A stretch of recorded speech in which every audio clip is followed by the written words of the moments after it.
Graça e paz, irmãos, da parte de Deus, nosso Pai, e do nosso Senhor e Salvador Jesus Cristo. Essa é a segunda parte do nosso estudo da Carta de Paulo aos Romanos, capítulo 11. Nós estaremos estudando hoje, dando continuidade a partir do versículo 7.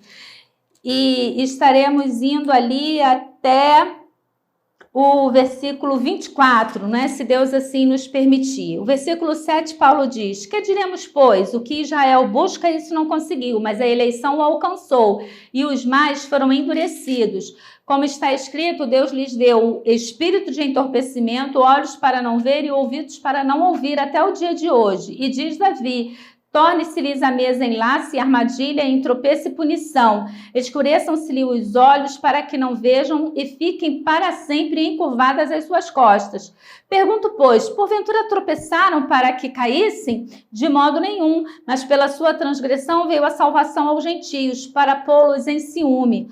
Ora, se a transgressão deles redundou em riqueza para o mundo e o seu abatimento em riqueza para os gentios, quanto mais a sua plenitude. Dirijo-me a vós outros, pois sois gentios, visto que eu sou apóstolo dos gentios, glorifico o meu ministério, para ver se de algum modo posso incitar a emulação e do meu povo, os do meu povo, e salvar algum deles. Porque se o fato de terem sido eles rejeitados trouxe reconciliação ao mundo, que será o seu restabelecimento, se não vida entre os mortos?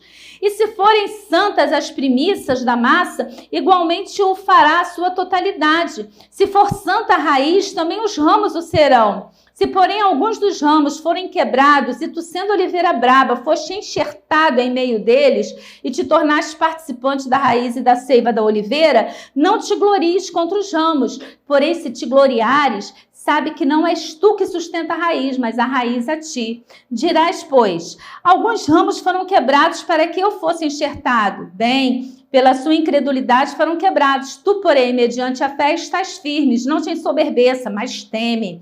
Porque se Deus não poupou os ramos naturais, também não te poupará. Considerai, pois, a bondade e a severidade de Deus para com os que caíram. Severidade, mas para contigo a bondade de Deus, se nela permaneceres. De outra sorte também tu serás cortado.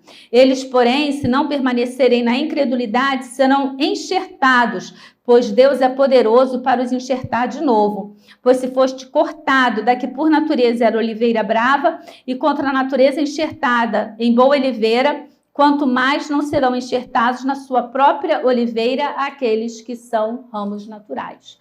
Que Deus possa abençoar a sua palavra lida. Oremos. Amado Deus, eterno Pai, glorificado seja o teu nome. Sê conosco, Senhor, durante a ministração desse estudo. Fala aos nossos corações, ó Pai. Queremos ouvir a tua voz, queremos ter entendimento da tua palavra, em nome de Jesus. Amém. Irmãos, Israel, ele buscava, mas rejeitava, buscando, mas rejeitando. Não é? Aqui nesse versículo 7, Paulo está dizendo algo surpreendente. Não é? O povo que tanto buscava a Deus, buscava da forma errada. Vou repetir. O povo que tanto buscava a Deus, buscava da forma errada.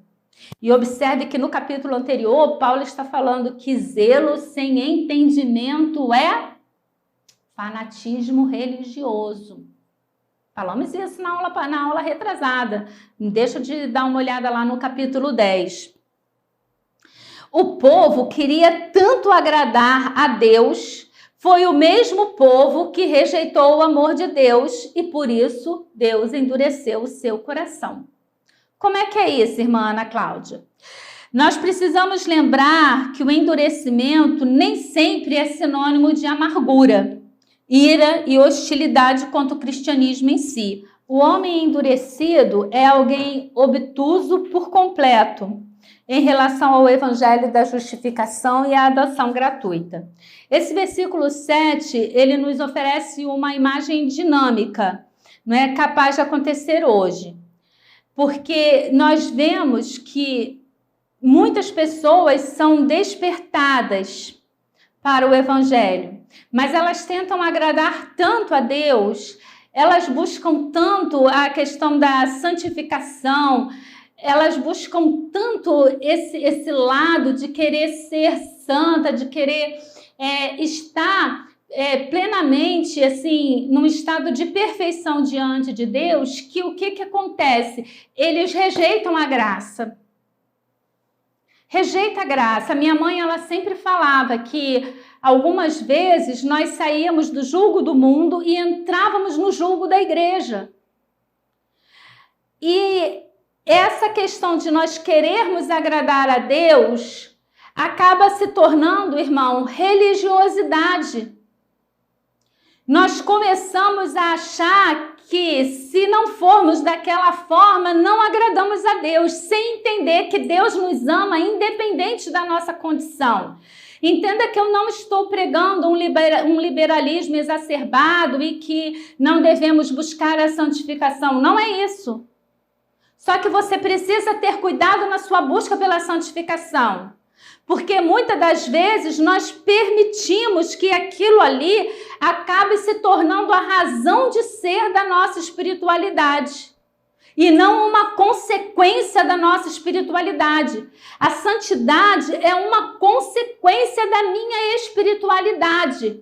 E não a minha espiritualidade vem em consequência da minha santificação. Quando eu busco a Deus, quando eu leio a palavra, quando eu me detenho em oração, automaticamente eu estou ali me buscando a minha espiritualização, buscando ali em espírito e em verdade a Deus. Automaticamente, irmãos, a minha santificação, ela vem. Eu começo ali, os meus atos são diferentes, o meu comportamento é diferente, o meu entendimento da palavra é diferente, então a minha reação àquilo que acontece no mundo é diferente. E uma coisa também que nós precisamos entender, que não é um estereotipo. Não é o estereotipo, não é a questão de ter um cabelo comprido, não é uma questão de usar uma roupa assim assada que vai fazer com que Deus me ame mais ou me ame menos. Não é deixar de fazer determinadas coisas, não é deixar de beber determinadas coisas que vai fazer com que Deus me ame mais ou me ame menos. Precisamos ter bom senso nessas coisas. Aqui no nosso país, irmãos, dentro do meio evangélico, é estranho quando você tem uma pessoa que faz uso de bebidas alcoólicas, que usa cerveja, que usa o vinho, mas quando nós chegamos em determinados países, essas bebidas fazem parte da cultura daqueles países, assim como a Coca-Cola faz parte da cultura brasileira. Qualquer família de domingo, qualquer família brasileira reunidas no almoço de domingo, não vai faltar a Coca-Cola. E nesses outros países não vai faltar ali a bebida, a cerveja, não vai faltar ali o vinho. A irmã está pregando que nós somos livres para beber a cerveja e beber o vinho? Não, eu não estou pregando nada disso. Eu estou te explicando que é uma questão cultural. E que isso não faz de você mais crente nem menos crente. Não é porque você não faz que você é melhor do que aquele que não faz. É uma questão de entendimento. Agora, o que Paulo fala com relação à nossa liberdade? Ele diz que todas as coisas nos são lícitas, mas nem todas as coisas nos convêm. E ele diz que se praticar determinada coisa escandaliza o meu irmão, é melhor eu não fazer. Então, se ter uma garrafa de vinho ou uma garrafa de cerveja na sua mesa de domingo escandaliza as pessoas que estão no seu redor, não tenha. Não tenha essas garrafas ali. Quando a gente chega ali na Bolívia, irmãos, eu sempre lembro, né, e já dei esse exemplo outras vezes, mas o meu pai, quando ele esteve ali, né, agora eu esqueci, aquela cidade deles que tem uma altitude muito forte. E meu pai chegou lá e ele começou a passar mal com a questão da pressão e ofereceram a ele um chá de coca. Acha que é chá de quê? O que é essa coca? Faz parte, é medicinal para eles.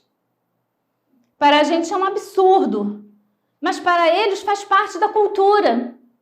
É medicinal. Aí eles são menos espirituais do que nós? Não, não. Agora, porque eles usam, nós vamos aqui passar a vender o chá de coca aqui na cozinha da igreja? Não. Não. Nós só precisamos entender que não é o exterior que nos contamina, mas o que sai de dentro que contamina. Essa espiritualidade só com as coisas que estão à minha volta, irmãos, isso aí é religiosidade. E nós precisamos entender esse conceito de religiosidade, porque quando nós não entendemos esse conceito de religiosidade, nós incorremos no mesmo erro que os judeus, que buscavam a Deus, mas buscavam da forma errada. De que forma que eles buscavam a Deus? Pela sua própria justificação. E quando nós somos muito religiosos, nós acabamos incorrendo nesse erro. E aí, o Timothy Keller, ele usa um exemplo aqui que eu gostei muito, porque ele diz o seguinte, que isso é uma forma de judô espiritual praticado no coração pelo pecado e pelo diabo.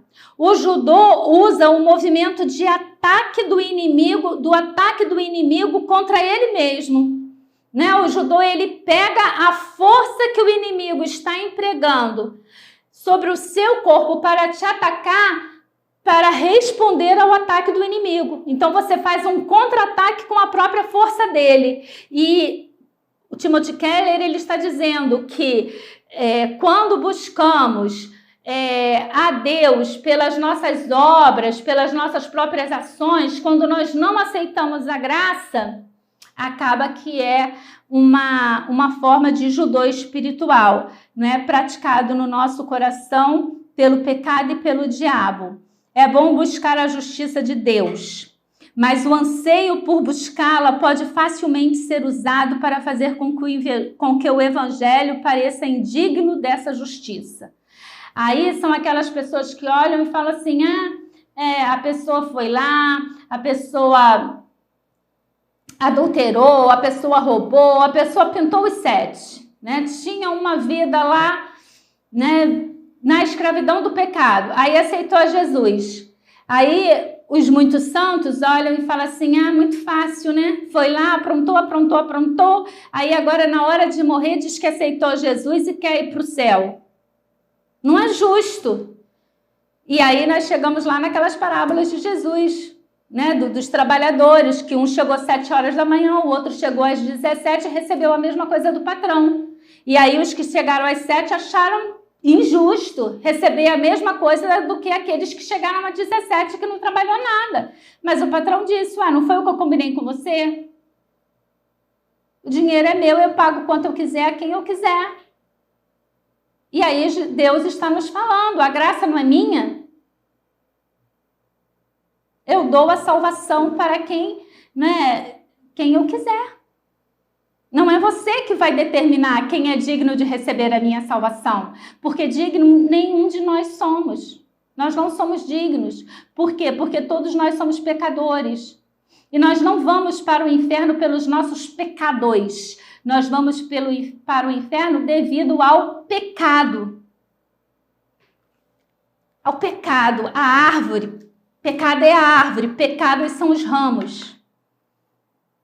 Todos nós somos pecadores, todos nós temos o pecado dentro de nós. Uns praticam mais pecados do que outros. Nós todos somos pecadores.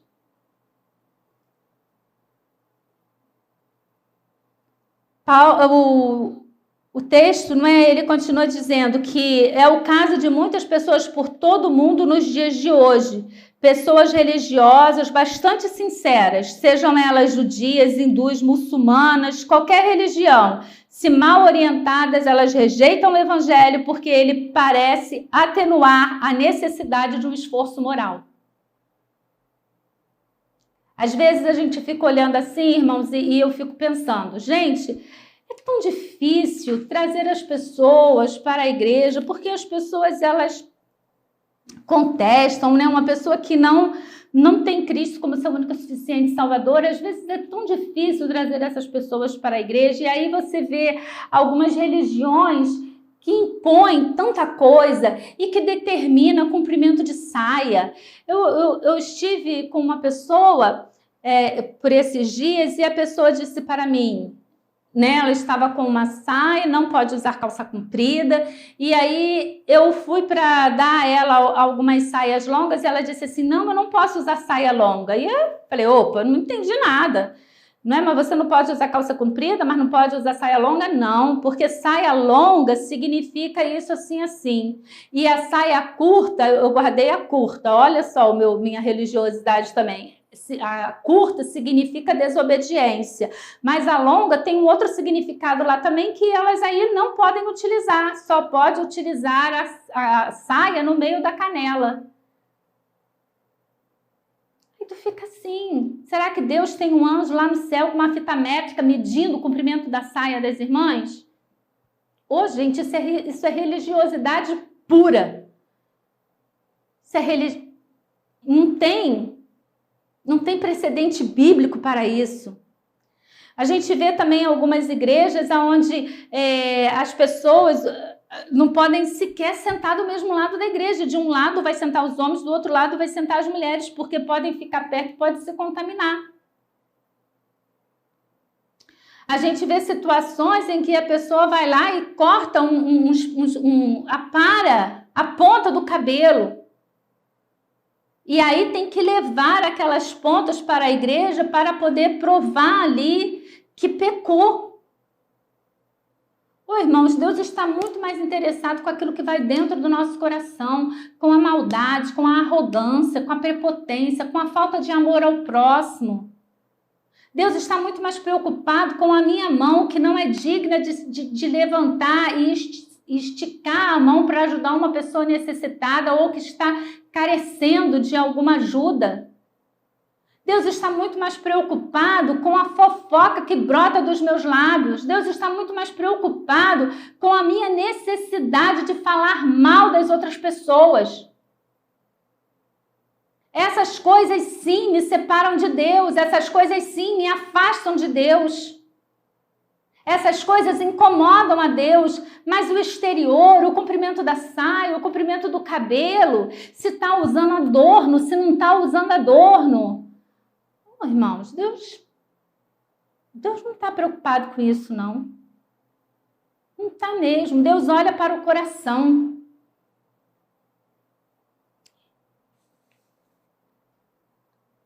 O versículo 11... ele começa falando aqui, ele vai fazer uma outra pergunta.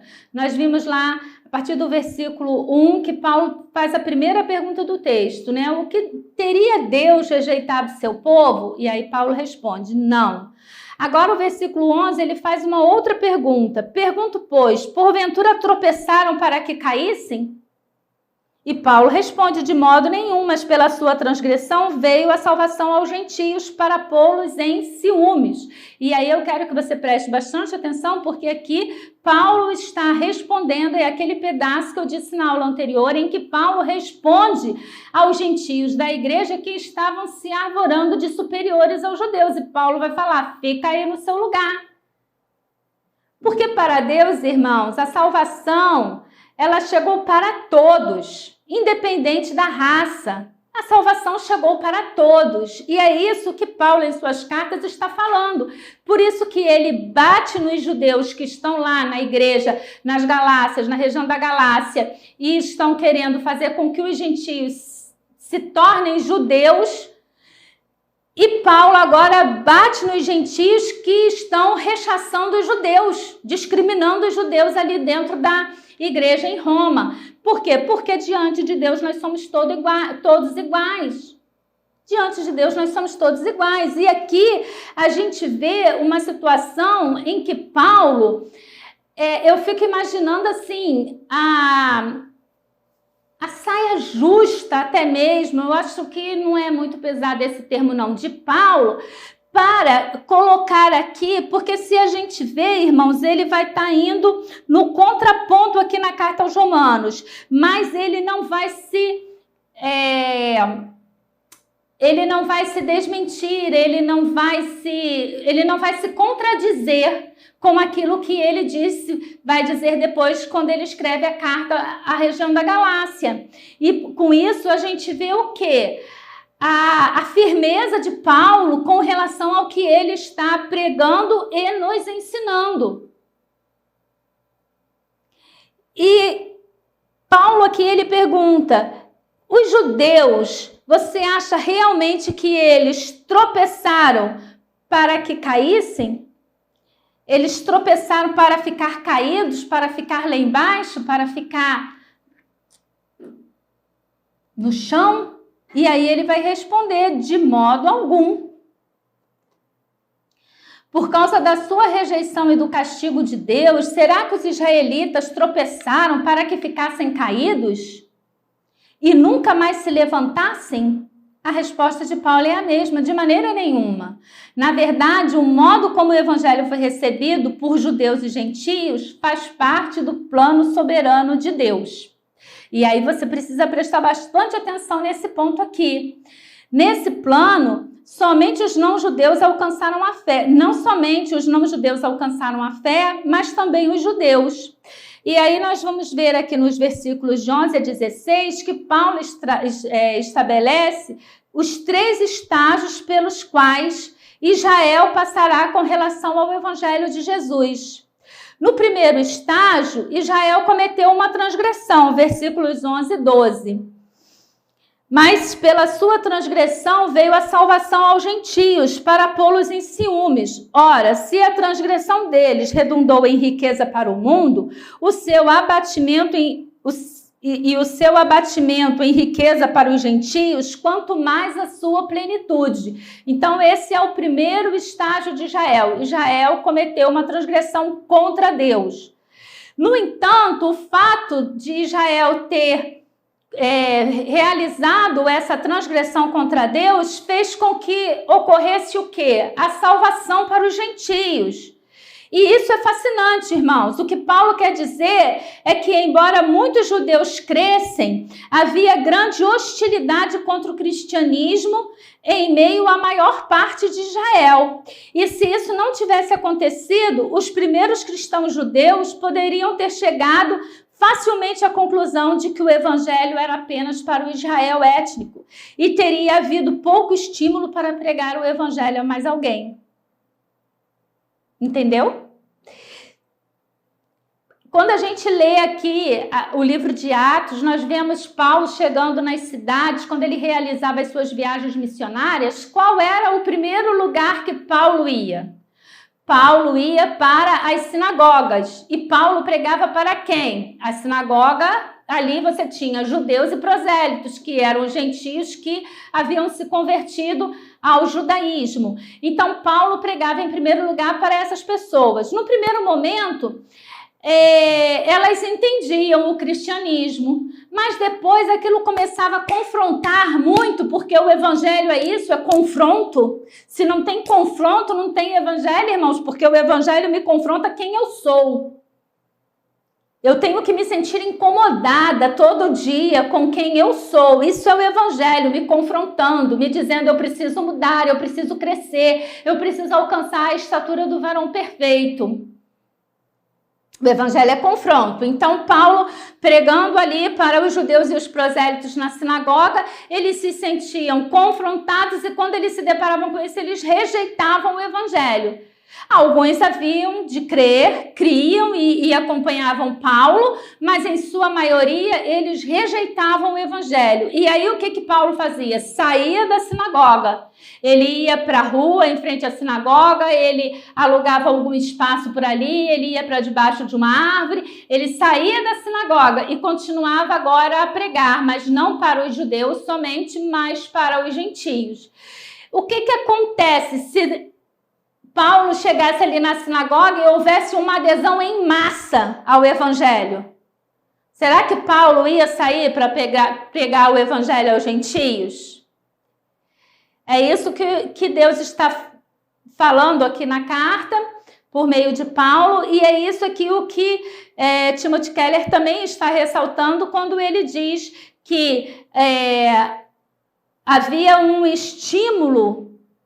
Não haveria esse estímulo para pregar o evangelho aos gentios, porque os judeus eles achariam que o evangelho era só para eles, assim como o judaísmo era só para eles. Como a religião judaica era só para eles, eles achariam que o cristianismo era só para eles e eles não teriam o estímulo de pregar o evangelho para os judeus. A gente vê que, mesmo havendo uma pouca aceitação por parte dos judeus, a gente vê ali as controvérsias com relação à pregação do evangelho aos gentios, que no início, a ponto de ter briga entre Paulo e Pedro, e ali várias dessas questões que ocorriam justo porque havia uma dificuldade de se entender se de fato o evangelho era para todos eles ou se era apenas para os judeus. No livro de Atos, nós temos o seguinte: o evangelho primeiro é pregado na sinagoga, que é o que eu falei. Depois a comunidade judaica se divide, com alguns crendo, mas muitos se tornando hostis ao evangelho. Consequentemente, os pregadores se voltam para os gentios da cidade e encontram muitos convertidos entre eles. Por fim, a igreja se torna multiétnica, tanto de judeus como com gentios. Então, a transgressão de Israel, quando Paulo fala aqui, olha, a transgressão deles redundou em riqueza para o mundo. Por quê? Porque por Israel ter rejeitado a Cristo, o evangelho alcançou o mundo, alcançou os gentios. Então, esse é o primeiro estágio. Israel cometeu uma transgressão contra Deus. O segundo estágio, os gentios provocam ciúmes em Israel. Olha o que fala aqui o versículo 14. Para ver se de algum modo posso incitar a emulação e do meu povo salvar alguns deles.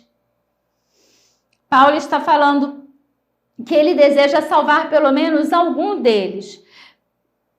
Os gentios, eles provocam ciúmes em Israel. Tá? O final do versículo 11 fala isso, olha, veio a salvação aos gentios para pô-los em ciúme. Porque quando Israel via que os gentios estavam ali em plena comunhão com Deus e com Jesus Cristo, usufruindo das benécias que Deus pode dar ao seu povo, Israel ficava com ciúme. Por quê? Porque era a menina dos olhos de Deus, eles tinham sido os primeiros escolhidos. Então, como agora Deus está, o cristianismo vai lá e faz tudo isso por eles ficavam com ciúme dos gentios e da relação que os gentios estavam tendo com Deus. Paulo, ele vai sempre dizer que um dos objetivos do seu ministério é provocar ciúmenos da minha raça, para dessa forma poder ver se alguns deles se salvam. Em geral, usamos a palavra ciúme no sentido negativo, irmãos, mas aqui nós vamos ver a questão do ciúme não negativo, mas um ciúme que leva o outro a refletir e a mudar de comportamento. Aí, John Stott, eu vou ler um texto aqui que ele fala sobre isso, eu gostaria que você prestasse atenção. Nem toda inveja é maculada pelo egoísmo, pois nem sempre se trata de um descontentamento relutante ou de uma cobiça pecaminosa. Em essência, a inveja é o desejo de ter para si algo possuído por outrem. E se é boa ou má, depende da natureza do que é desejado e se a pessoa tem algum direito de possuí-lo. Se isso é mal por si mesmo ou se pertence a outra pessoa e não temos nenhum direito de reclamá-lo, então a inveja é pecaminosa. Mas se o que é desejado é bom em si mesmo, uma bênção de Deus, da qual ele pretende que todo o seu povo desfrute, então cobiçá-lo e invejar quem o tem não é indigno em absoluto. Esse tipo de desejo é correto em si mesmo e estimulá-lo pode ser uma motivação realista em um ministério. Isso é um esclarecimento notável. Assim como os gentios só podiam ter ouvido falar porque a maioria de Israel rejeitou a Cristo, agora os judeus só podem crer porque aqueles que aceitam a Cristo eram na maior parte gentios. Em outras palavras, os judeus verão muitas promessas do Antigo Testamento sendo cumpridas no meio gentio, e então eles crerão. Um possível exemplo disso é Atos 6, versículos de 1 a 7, que depois da igreja primitiva separar oficiais e diáconos para cuidarem dos necessitados, a Bíblia nos conta no versículo 7 que muitos sacerdotes judeus se converteram a Cristo. Por quê? Porque esperava-se que os sacerdotes levassem os dízimos e recursos do povo aos pobres. Mas isso não aconteceu como deveria. E agora os cristãos, sob o poder do Espírito Santo, estavam sendo generosos e criando uma comunidade em que cada pessoa necessitada era atendida. Essa era a postura que Israel deveria ter. Parece que os sacerdotes viram isso e eles ficaram com inveja. E dessa forma eles foram convencidos do pecado e deram ouvidos ao evangelho. Então, nós vimos que isso não começou só ali com Paulo falando, mas já tinha acontecido. É como aqui, eu usei o exemplo do judô para dizer que é um esporte em que eu utilizo a força do meu adversário para atacar o adversário. E agora eu vou usar o exemplo da peteca, uma partida de peteca. Qual é o objetivo da partida de peteca? Diferente de uma partida de tênis, em que eu jogo e eu quero que a bola caia fora da quadra, e dessa forma, então, eu me sobreponho ao meu adversário, na peteca, no jogo da peteca, o objetivo é não deixar a peteca cair. E aqui o que a gente vê? Primeiro, os judeus, então, rejeitam a Cristo. E porque os judeus rejeitam a Cristo, o evangelho chega até os gentios. Jogou. Agora, os gentios acabam provocando ciúme em Israel. E por meio do ciúme que os gentios estão provocando em Israel, porque Israel está vendo muitas das promessas do Velho Testamento sendo cumpridas na vida dos gentios, Israel, então, volta-se para Cristo, aceita Cristo. E Paulo vai dizer que quando Israel se converter em massa, então será uma grande bênção para os gentios, para toda a humanidade de um modo geral. E isso, então, mostra assim, não é para deixar cair, vai de um para o outro, de outro para um.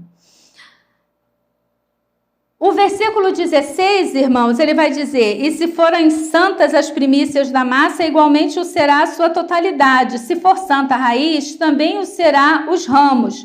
Paulo aqui, ele dá um exemplo da culinária. Ele vai dizer as primícias da massa. O que eram as primícias? Os primeiros frutos, lembra das primícias? Eram os primeiros frutos, eram entregues ao sacerdote, eram entregues ali no templo como uma forma de adoração a Deus. Então, os primeiros frutos, Paulo está falando aqui, se forem santas as primícias da massa, igualmente será a sua totalidade. Os primeiros frutos eram santos, os primeiros resultados, ali em Israel eram de santos. E Paulo vai dizer aqui, e se for santa a raiz, também os ramos serão santos. Paulo continua aqui nos versículos 15 e 16 e ele fala: porque se o fato de terem sido eles rejeitados trouxe reconciliação ao mundo, que será o seu restabelecimento, senão vida entre os mortos? Ou seja, se o fato deles terem sido rejeitados, Deus transforma isso, faz disso bênção para os gentios, imagina quando todo Israel alcançar a sua plenitude e crer em Deus.